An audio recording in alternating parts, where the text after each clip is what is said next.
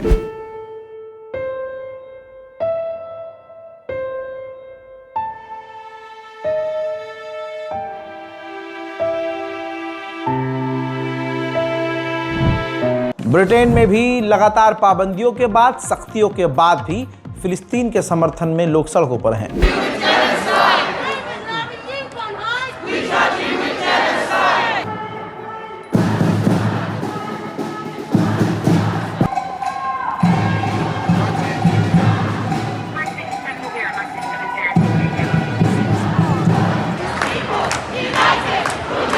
उधर अल-कस्साम ब्रिगेड ने कहा है कि अब तक हमने इजराइल के 110 टैंकों को तबाह किया है। गाजा के अंदर से जो इजराइल के सैनिक लौटे हैं घायल होकर, वो किस लेवल के घायल, ये देखिए, ध्यान से देखिए। लगभग जितने भी ये इजराइल के सैनिक हैं सब ने अपनी टांगें खोई हैं। किसी ने 2 खो दी हैं, किसी ने 1 खोई हैं, किसी ने अपनी तीसरी टांग खो दी है, किसी ने भाई 2 खोई हैं, किसी ने भाई 1 ही टांग खोई है, लेकिन खोई तो है। यही वजह है कि इजराइल के सैनिक वापस गाजा जाना नहीं चाहते। इजराइल के विदेश मंत्री चेक रिपब्लिक पहुंचे थे। वहां पर उन्होंने बयानबाजी करते हुए कहा कि हम उम्मीद करते हैं कि अमेरिका आईसीसी के ऊपर कार्रवाई करेगा, आईसीसी को सजा देगा जिसने हमारे प्रधानमंत्री के खिलाफ गिरफ्तारी का वारंट जारी किया है। सुनिए।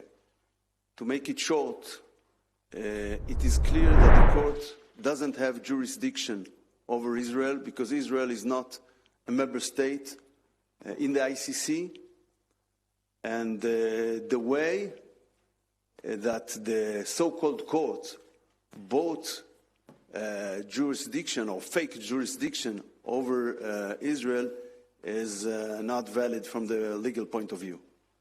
So altogether वहीं E3 देशों ने, जर्मनी, फ्रांस, ब्रिटेन ने इजराइल से कहा है कि आपने जो फिलिस्तीन के बैंकों के साथ अपने टाई अप तोड़े हैं, फिलिस्तीन की गवर्नमेंट से आपने काम करना बंद किया है, मेहरबानी करके वो बैंकिंग सिस्टम चालू कर दीजिए, वरना फिलिस्तीन की जो इकोनॉमी है कोलैप्स हो जाएगी और सरकार पलट जाएगी। मेरे दोस्तों, ईरान ने परमाणु बनाने का इशारा किया है। बहुत बड़ी खबर है। ईरान के विदेश मंत्री ने कहा है कि जो भी उन्होंने कहा हमने किया। उन्होंने कहा यूरेनियम कम कर दो, तो हमने यूरेनियम कम कर दिया। हमने उनको तमाम डेटा और आंकड़े शेयर किए, लेकिन उसके बावजूद उन्होंने हम पर पाबंदी लगाई, जिसके बाद अब हम भारी मात्रा में यूरेनियम बनाएंगे और हो सकता है कि हम परमाणु पर जो हमने बैन लगाया है वो बैन हटा दें। वहीं मेरे दोस्तों, ईरान ने इजराइल पर हमले का प्लान पूरी तरह से कैंसिल कर दिया है, टरका दिया है, और इस पर सफाई दी गई है सुप्रीम लीडर की रिजीम के द्वारा कि सुप्रीम लीडर का आदेश था कि ट्रंप को एक मौका दिया जाए कि वो गाजा और इजराइल के बीच सीज फायर करवा सके, और ट्रंप को मौका दिया जाए कि वो मिडिल ईस्ट में अगर शांति लाना चाहता है सच में तो वो लेकर आए। हम ट्रंप को यानी अमेरिका को मौका दे रहे हैं। उधर लेबनान के सीज फायर के बाद हिजबुल्लाह को ईरान के IRGC के कमांडर ने मुबारकबाद दी और कहा कि हम हमेशा लेबनान के साथ हैं। मेरे दोस्तों, इस रिपोर्ट को ज़्यादा से ज़्यादा शेयर कीजिए, अपनी राय कमेंट में लिखिए, चैनल को सब्सक्राइब करना बिल्कुल मत भूलिएगा। मैं हूं रजा और आप देख रहे थे रजा ग्राफी अनस्क्रिप्टेड। जय हिंद।